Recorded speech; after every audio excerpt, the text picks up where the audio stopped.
बऱ्याच दिवसापासून मला खूप कमेंट येत होत्या की नॉनव्हेज रेसिपी तुम्ही का दाखवत नाही.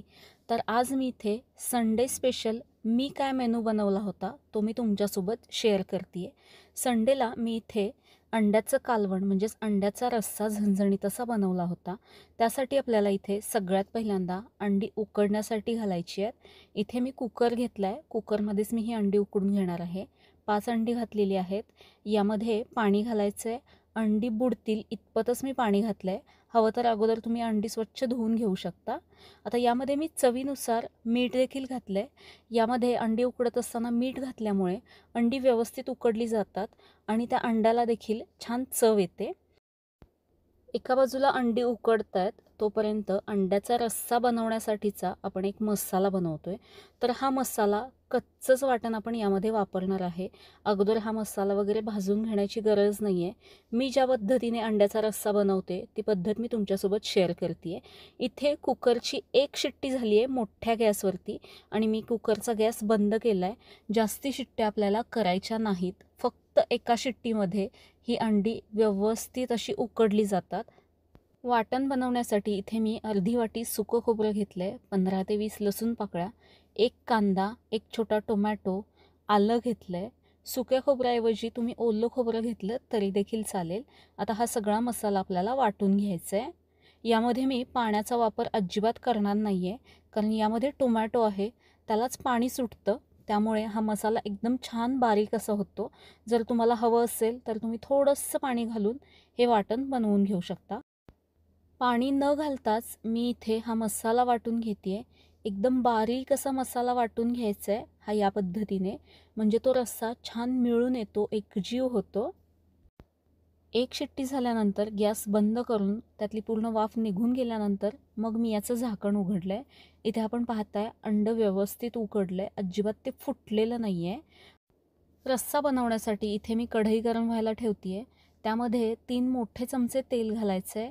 तेल गरम झालं की त्यामध्ये जे बनवलेलं वाटण आहे ते वाटण घालायचं. एखाद मिनिट हे वाटण आपल्याला यामध्ये परतून घ्यायचं आहे. हे बनवलेलं वाटण कच्चं आहे, त्याचा मसाला आपण अगोदर भाजून घेतलेला नाही आहे. त्यामुळे हे वाटण यामध्ये व्यवस्थित भाजणं गरजेचं आहे. आता मी थोडंसं ते परतून घेतल्यानंतर गॅसची हीट लो ठेवली आहे आणि याच्यावरती झाकण ठेवलं आहे, म्हणजे हा व्यवस्थित मसाला भाजला जाईल. मसाला भाजतोय तोपर्यंत इथे आपल्याला अंडी सोलून घ्यायची आहेत. इथे आपण पाहताय मीठ टाकल्यामुळे आणि कुकरमध्ये याची फक्त एक शिट्टी केल्यामुळे अंडी व्यवस्थित अशी उकडली गेली आहेत. जास्ती याच्या शिट्ट्या केल्या तर ही अंडी ओव्हरकुक होतात आणि फुटतात. जर तुम्हाला कुकरमध्ये नसतील उकडायची तर पातेल्यामध्ये देखील तुम्ही ती अंडी उकडून घेऊ शकता. अधेमध्ये आपल्याला हा मसाला या कढईमधला परतून घ्यायचा आहे, नाहीतर तो तळाला लागून करपू शकतो. बरेच जण पातेल्यामध्ये अंडी उकडतात, पण त्याला शिजायला किती वेळ लागतो किंवा किती शिजवायची, प्रत्येक वेळेला ती शिजली आहेत का चेक करायची, हे सगळं बघत बसावं लागतं. त्यासाठी खूप वेळ जातो शिजायला आणि गॅसही खूप जातो. त्यापेक्षा कुकरमध्ये एकदम झटपट पटकन एका शिट्टीमध्ये अंडी उकडली जातात. इथे मसाला देखील व्यवस्थित भाजला, याला छान तेल सुटायला लागलं आहे कडेनी. यामध्ये आता आपल्याला 1 चमचा बेसन घालायचं आहे. तर बेसनमुळे या रश्श्याला छान असं बाइंडिंग येतं, रस्सा मस्त असा मिळून येतो. 1 चमचा फक्त मी बेसन घातलं आहे आणि एक अर्धा मिनिट हे बेसन यामध्ये परतून घ्यायचं आहे. हवं तर तुम्ही दुसरीकडे देखील थोडंसं बेसन भाजून यामध्ये घालू शकता. बेसन छान असं यामध्ये परतून घेतल्यानंतर यामध्ये मी कांदा लसूण मसाला घालते आहे. हा मसाला जास्ती तिखट नाही आहे, त्यामुळे 4 छोटे चमचे मी यामध्ये कांदा लसूण मसाला घातला आहे. तुमचं तिखट कितपत तिखट आहे किंवा तुम्हाला कितपत तिखट आवडतं आहे त्यानुसार याचं प्रमाण तुम्ही कमी जास्ती करू शकता. आता हे सगळं आपल्याला अजून एखाद मिनिट यामध्ये परतून घ्यायचं आहे. हा कांदा लसूण मसाला छान असा तेल सुटेपर्यंत यामध्ये परतून घेतल्यानंतर यात आता आपल्याला गरम पाणी घालायचं आहे. गरम पाण्यामुळे याला छान असा कट येतो.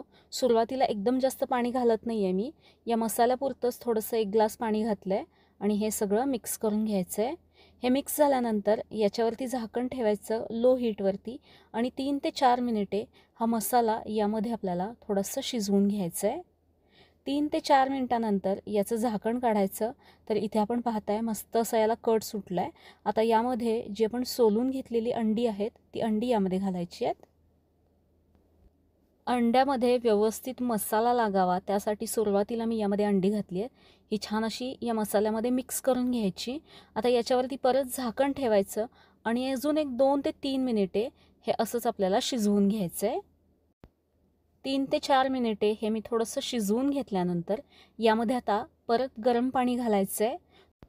अंड्याची जर ग्रेव्ही तुम्हाला हवी असेल तर यामध्ये पाणी घालू नका. अजून एक 5 ते 7 मिनिटे हे तुम्ही असंच झाकण ठेवून शिजवून घेऊ शकता. पण इथे मी अंड्याचं कालवण बनवते आहे त्यामुळे यामध्ये मी पाणी घातलं आहे. अंड्याचा रस्सा किंवा अंड्याचं कालवण हे असं पातळच असतं, खूप जास्ती दाटसर नसतं. त्यामुळे यामध्ये मी पाणी घातलं आहे. चवीनुसार यामध्ये मीठ घालायचं आहे.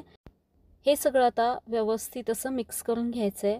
गॅसची हीट आपल्याला यावेळेस मोठी ठेवायची आहे. याला एक उकळी येईपर्यंत. याला आता उकळी आली आहे. गॅसची हीट मी लो ठेवते आहे आणि 5 ते 7 मिनिटे हा रस्सा आपल्याला शिजवून घ्यायचा आहे.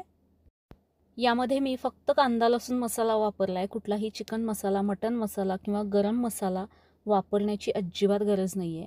रस्सा एका बाजूला मी शिजण्यासाठी बाजूला ठेवते आहे. आता मस्त गरमागरम अशी यासोबत खाण्यासाठी चपाती मी बनवून घेते आहे. मस्त अशी घडीची चपाती बनवते आहे. मध्ये मी तेल लावून घेतले, थोडंसं गहू पीठ लावलं आहे. आता छान पातळ अशी चपाती लाटून घेते आहे. अंड्याचं कालवण कोणाकोणाचं फेवरेट आहे मला खाली कमेंट करून नक्की सांगा. आणि तुम्हाला अंड्याच्या रश्श्यासोबत चपाती आवडते की भाकरी आवडते हे देखील मला कमेंट करून सांगा. तुम्हाला जर या आपल्या रेसिपी आवडत असतील आणि अजून अशाच नवीन नवीन रेसिपी तुम्हाला जर बघायच्या असतील तर आपल्या चॅनेलला नक्की सबस्क्राईब करा. आणि तुम्हाला अशा छोट्या छोट्या अजून रेसिपी पाहण्यासाठी तुम्ही आपल्या इंस्टाग्राम पेजला देखील नक्की फॉलो करू शकता. तिथे देखील अशाच मस्त मस्त रेसिपी येत असतात. 5 ते 7 मिनिटे हा अंड्याचा रस्सा मी शिजवून घेतलेला आहे. मस्त झणझणीत असा हा अंड्याचा रस्सा तयार आहे. भाकरीसोबत खा, भातासोबत खा किंवा चपातीसोबत खा, अप्रतिम असा हा आजचा आपला बेत तयार झाला आहे. संडे स्पेशल तुमचा बेत काय होता मला कमेंट करून नक्की सांगा. आजची रेसिपी कशी वाटली? आवडली असेल तर व्हिडिओला लाईक नक्की करा. अशाच अजून नवीन नवीन रेसिपी बघण्यासाठी आपल्या चॅनेलला सबस्क्राईब करा. परत भेटू अशाच एका मस्त झणझणीत चमचमीत रेसिपीमध्ये. धन्यवाद.